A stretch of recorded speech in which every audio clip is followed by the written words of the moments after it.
साथियों, 2014 के बाद से हमारी सरकार ने भारत के डेयरी सेक्टर के सामर्थ्य को बढ़ाने के लिए निरंतर काम किया है।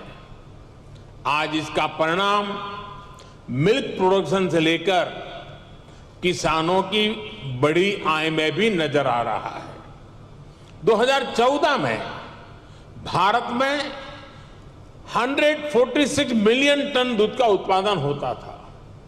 अब ये बढ़कर 210 मिलियन टन तक पहुंच गया है, यानी करीब करीब 44% की वृद्धि।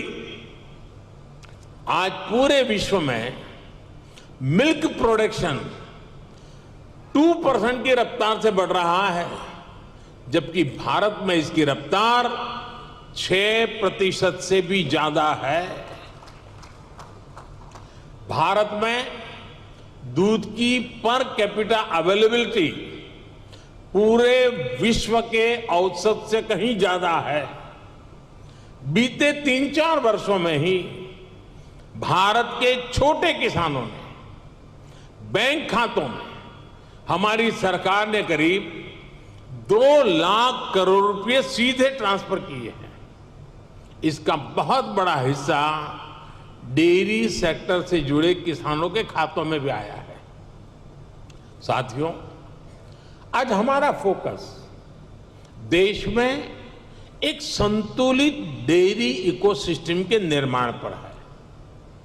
एक ऐसा इकोसिस्टम जिसमें हमारा ध्यान दूध और उससे जुड़े उत्पादों की क्वालिटी पर तो है ही, बल्कि दूसरी चुनौतियों के समाधान पर भी है।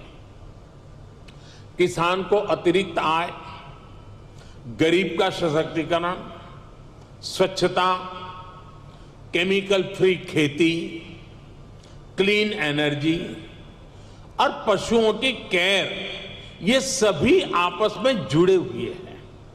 यानी हम डेयरी सेक्टर को, पशुपालन को भारत के गांवों में ग्रीन और सस्टेनेबल ग्रोथ का बहुत बड़ा माध्यम बना रहे हैं।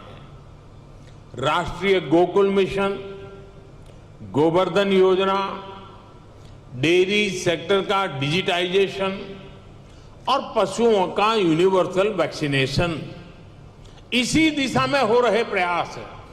इतना ही नहीं, भारत ने जो सिंगल यूज प्लास्टिक बंद करने का जो अभियान चलाया है, वह एनवायरमेंट की दृष्टि से तो महत्व का है ही, लेकिन जो भी जीव दया में विश्वास करते हैं, जो पशुधन में उसके कल्याण में विश्वास करते हैं, उनको मालूम है कि प्लास्टिक पशुओं के लिए कितना खतरनाक बनता जा रहा है, गाय और भैंस के लिए कितना खतरनाक बनता जा रहा है। उस सिंगल यूज प्लास्टिक को भी बंद करने का, खत्म करने का हमने बहुत लगातार प्रयास आरंभ किया है।